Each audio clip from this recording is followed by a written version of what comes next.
জামালপুরে সার ডিলারদের মানববন্ধন ও জেলা প্রশাসকের নিকট স্মারকলিপি প্রদান।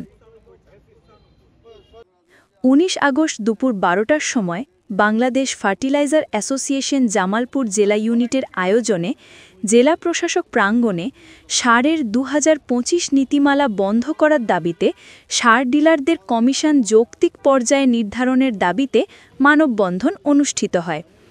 মানববন্ধনে বক্তব্য রাখেন বাংলাদেশ ফার্টিলাইজার অ্যাসোসিয়েশন জামালপুর জেলা ইউনিটের সাবেক সভাপতি হুমায়ুন তালুকদার, সাধারণ সম্পাদক চান মিয়া, বিসিআইসির ডিলার আব্দুল মজিদ। পরে জেলা প্রশাসক হাসিনা বেগমের নিকট স্মারকলিপি প্রদান করা হয়।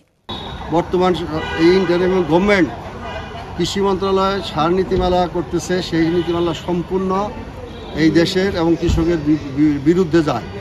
আমরা দাবি জানাচ্ছি যে 1995-96 সনে আমরা সার নিয়োগপাত্র হয় বিসিআইসি কর্তৃক, এবং 2009 সালে যে সর্বশেষ নীতিমালা ডিলারদের, এই নীতিমালা যাতে বহাল থাকে, সেই নীতিমালা বহালের দাবিতে আমরা আজকে ডিসি সাহেবের কাছে স্মারকলিপি পেশ করলাম।